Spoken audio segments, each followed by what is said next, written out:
En Apocalipsis 7:9 hay una frase sumamente intrigante. Allí se describe una gran multitud. Son los salvos que finalmente están en presencia de Jesús con vestiduras blancas. Pero de repente dice algo sumamente extraño.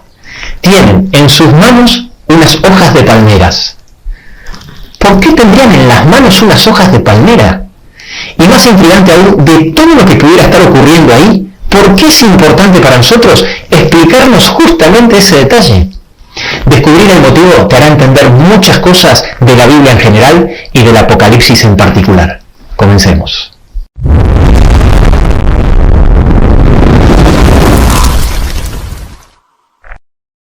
Acompáñame al siglo XV a.C.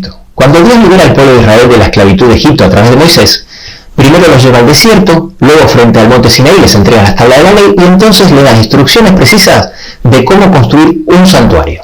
A partir del capítulo 25 del libro de Éxodo le dedica 15 capítulos, casi la mitad del libro, para explicar de forma minuciosa de cómo debería ser el santuario o tabernáculo, cómo debían ser sus muebles, los materiales, las fiestas, las vestiduras de los sacerdotes, etc. Era un tabernáculo portátil con sus límites muy bien marcados, dentro del cual estaba delimitado el atrio exterior y dentro de ese terreno había una tienda, el santuario propiamente dicho, que constaba de dos partes, el lugar santo y el lugar santísimo. Y en el lugar santísimo se encontraba el arca, en cuyo interior estaban las dos tablas de la ley. Era un aula, era una maqueta didáctica donde cada día aprendían sobre la obra que Jesús iba a realizar para salvar el mundo. Todo tenía un significado en el santuario. Los muebles, los materiales utilizados, cada fiesta que marcaba el ritmo de las celebraciones y rituales, las tareas y los sacrificios diarios que se realizaban, nada era por casualidad. Dentro del santuario había 7 muebles de diferentes materiales con una simbología muy amplia y precisa que representaban enseñanzas muy importantes sobre el plan de salvación. En el atrio exterior estaba el altar del sacrificio, que estaba hecho de madera de acacia revestido en bronce, y el lavacro, que era todo de bronce. Luego en el lugar santo estaba el candelabro de oro, era de oro puro, la mesa del pan de la proposición, que era de madera de acacia revestida en oro, y el altar del incienso, que también era de madera de acacia revestido en oro. En el lugar santísimo estaba el arca del pacto, que también era de madera de acacia revestida en oro, y por último estaba la tapa del arca con 2 querubines labrada en una sola pieza de oro puro llamada el propiciatorio. Y toda la liturgia que giraba alrededor del santuario estaba marcada por 7 fiestas anuales. En primer lugar, la primera era la Pascua. Después venía la fiesta del pan sin levadura, la fiesta de las cosechas, o primicias, la fiesta de la semana o Pentecostés. Después venía la fiesta de las trompetas, el día de la expiación o el día del perdón, y por último la fiesta de las cabañas o la de los tabernáculos. A partir de ese momento, el santuario se transforma en el centro de la religión de Israel. Durante casi 5 siglos fue una tienda portátil hasta que en el siglo X a.C. el rey Salomón construye el primer templo, el famoso templo de Salomón, que no sé si sabías, pero no es otra cosa que el santuario de Moisés ampliado, más grande, pero con exactamente las mismas proporciones que el santuario de Moisés, los mismos muebles, los mismos servicios, fiestas de celebración, etc. En el siglo VI a.C., el templo de Salomón es destruido por una invasión babilónica y 70 años después es reconstruido tal como lo profetizó el profeta Jeremías 2 veces y que también lo menciona el profeta Daniel. Aquí en pantalla te dejo los versículos. Fue conocido como el segundo templo y obviamente siempre guardando las mismas proporciones de medidas que Dios le había dictado en el desierto a Moisés y por supuesto con los mismos muebles, fiestas, servicios, etc. Este último templo fue destruido en el año 70 después de Cristo por los romanos. Así que el santuario fue el lugar de culto del pueblo de Israel donde Dios le enseñó durante nada más ni nada menos que aproximadamente 1500 años el plan de salvación a través de símbolos. Te estás preguntando qué tendrá que ver todo esto con las hojas de palmera que leímos al principio en Apocalipsis 7:9. Allí vamos. Por un lado, los judíos, al no reconocer a Cristo como el Cordero de Dios, siguieron con los rituales y sacrificios. Cuando Cristo muere, Dios muestra de muchas maneras que el servicio del santuario que estaba en Jerusalén y todos los rituales de sacrificio que apuntaban a Cristo debían dejar de funcionar porque Cristo ya había sido crucificado. Vamos a mencionar algunas de ellas. En primer lugar, en Mateo capítulo 21, versículo 13, cuando él entra al templo, lo llama mi casa, pero luego, ya finalizando la semana cerca de la crucifixión, cuando se va en Mateo 23, 28, para ya no volver, la llama vuestra casa. En segundo lugar, en ese mismo versículo dice, vuestra casa os es dejado desierta, haciendo referencia a que la presencia de Dios ya no estaría allí. Y luego en Mateo 27, 51, dice que el velo del templo se rasgó en dos, de arriba hacia abajo, por una mano invisible, cancelando Dios mismo la continuidad de los servicios. Y principalmente Jesús se lo deja muy en claro a sus discípulos, los cuales lo explican muchas veces y de muchas maneras, como por ejemplo cuando Pablo dice en Hebreos 7:27, Jesús murió una vez y para siempre ofreciéndose a sí mismo. Por consiguiente, el cristianismo dejó de practicar los servicios. Ahora, presta atención a lo que te voy a decir, porque aquí viene el dato que lo cambia todo. El santuario que Dios le dijo a Moisés que construyera era una sombra o modelo del verdadero santuario que existe en el cielo. En Éxodo 25:40 Dios le dice a Moisés que lo construya conforme al modelo que se le mostró en el monte. Y el apóstol Pablo, explicando precisamente este versículo en Hebreos 8:5, explica que ese santuario de Moisés es figura y sombra de las cosas celestiales. De esta manera, todo lo que construyó Moisés era una representación del verdadero santuario, explicando como una gran maqueta didáctica llena de simbolismo todos los detalles del plan de salvación que realizaría Cristo en todas sus etapas. El rescate más grande, impresionante, complicado y costoso de todo el universo. Pero acá viene lo importante. Es verdad que el santuario terrenal dejó de funcionar, pero cuando Jesús muere y asciende al cielo, Él empieza a ministrar como sumo sacerdote en el santuario celestial, el verdadero santuario del cual el terrenal de Moisés era una figura o sombra. ¿Estás escéptico? Sigue mirando este video y verás cómo todo tiene sentido. La Biblia está llena de referencias que hablan que Jesús ascendió al cielo a realizar una obra como sumo sacerdote ministrando por sus hijos en un santuario celestial. En el libro de Hebreos, capítulo 6, del 18 a 20, claramente nos dice que Jesús entró dentro del velo como sumo sacerdote. Y en Hebreos 9:11 dice que lo hizo en un tabernáculo hecho más perfecto, no hecho por manos. Lejos de olvidarse del santuario como algo del pasado en el Nuevo Testamento, se sigue mencionando al santuario y Apocalipsis no es una excepción.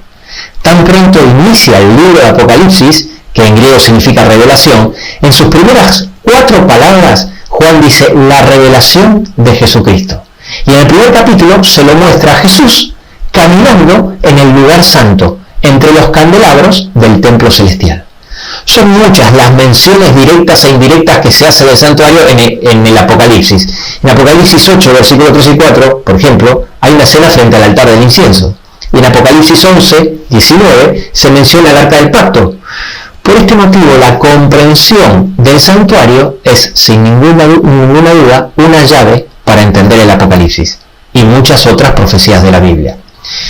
Como mencioné antes, la primera fiesta del año era la Pascua. En la Pascua se sacrificaba el Cordero Pascual, un sacrificio con características muy específicas que apuntaban al sacrificio de Cristo. Ese Cordero debía ser macho, de un año, sin defecto, y Dios había dado instrucciones precisas de dónde y cuándo debía realizarse el sacrificio. Se realizaba en el primer mueble, el altar del sacrificio, que estaba en el atrio exterior, que simbolizaba la tierra, por la tarde antes de la puesta del sol del 14 de Nisan. Pues bien, esta fiesta, la Pascua, y el rito del sacrificio pascual era un ensayo que se realizaba cada año durante 1500 años para anunciar la muerte de Cristo, que es representado como el verdadero Cordero de Dios que quita el pecado del mundo. Y tal como el rito lo anunciaba año tras año, Jesús murió exactamente a la misma hora y el mismo día que se realizaba el sacrificio del Cordero Pascual. Jesús fue crucificado antes de la puesta del sol del 14 de Nisan. Cuando en el santuario terrenal se sacrificaba cada día un cordero, lo importante no era la muerte del cordero, ya que esto era un símbolo. Lo verdaderamente importante es lo que ese sacrificio simbolizaba, es decir, simbolizaba a Cristo en la cruz muriendo por nuestros pecados. De la misma manera, cuando vemos en el santuario terrenal al sumo sacerdote entrando en el lugar santo y realizando actividades relacionadas con el candelabro de oro, esto no era lo realmente importante, sino lo que simbolizaba, es decir, la función de Cristo en su plan de salvación relacionada con esa cena. Por ejemplo, como la que vemos en Apocalipsis 1:13, donde nos muestra a Cristo en el lugar santo, que es donde estaba el candelero de oro. Vayamos ahora directamente a la última fiesta. Era llamada la fiesta de las cabañas o Sukkot, y era una fiesta de celebración, donde Dios había dejado bien claro que debía celebrarse con alegría y regocijo, a diferencia de otras fiestas como la fiesta del día de la expiación o Yom Kippur, que debía celebrarse con espíritu contrito. Aquí viene el detalle que quiero resaltar, donde vemos que todo encaja perfectamente. Una de las características de esa fiesta de alegría y celebración es que los participantes de la misma debían celebrarlo con ramas de palmeras en las manos, tal como lo dice en Éxodo 23:40, lo mismo que tenían en la mano los salvos de Apocalipsis 7:9. Ahora sabemos por qué en Apocalipsis los salvos tenían ramas de palmera en las manos. Nos está explicando de forma cifrada y simbólica que estarán celebrando la verdadera fiesta de los tabernáculos, la última del plan de salvación. Un simple detalle sin sentido ahora no solo cobra sentido, sino que nos ayuda a entender mucho mejor la escena. En primer lugar, podemos ver que el Apocalipsis habla mucho más del santuario y sus fiestas de lo que pensamos, ya que a veces su mención está escondida en símbolos. Por eso insisto que la comprensión del santuario es una llave para entender el Apocalipsis. Y en segundo lugar, tenemos otro versículo que nos confirma que cada fiesta del santuario era un ejemplo o símbolo del ensayo del verdadero acontecimiento futuro y trascendente del plan de salvación sobre el cual Dios quería que estemos en conocimiento y expectantes.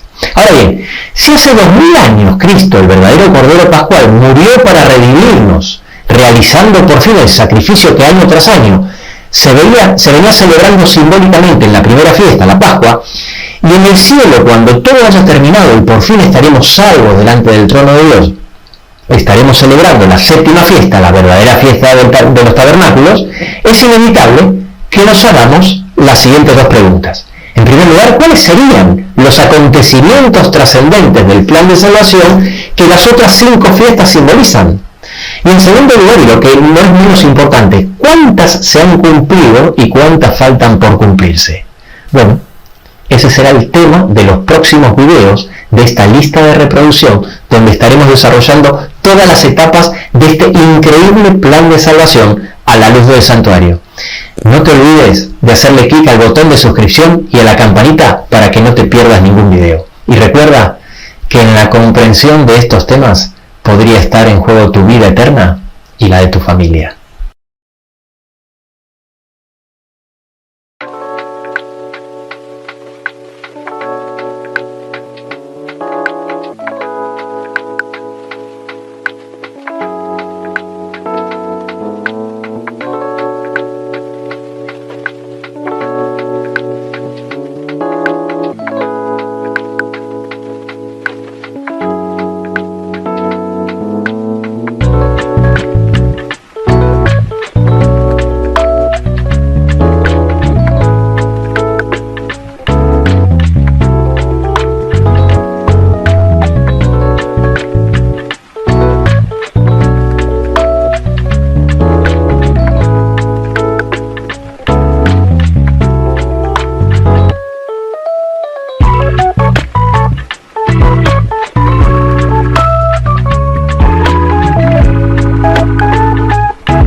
smile.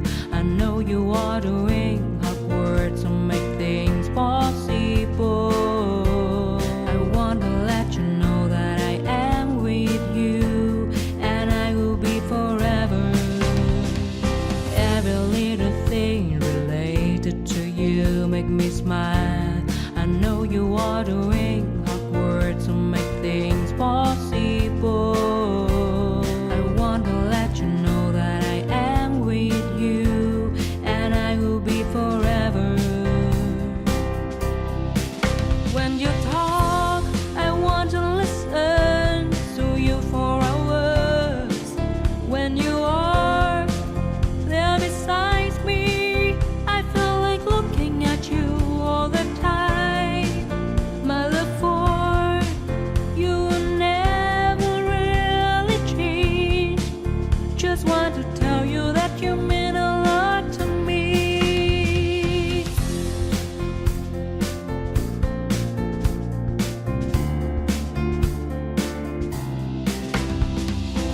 Every little thing related to you make me smile. I know you are doing hard work to make things possible. I want to let you know that I am with you, and I will be forever. Every little thing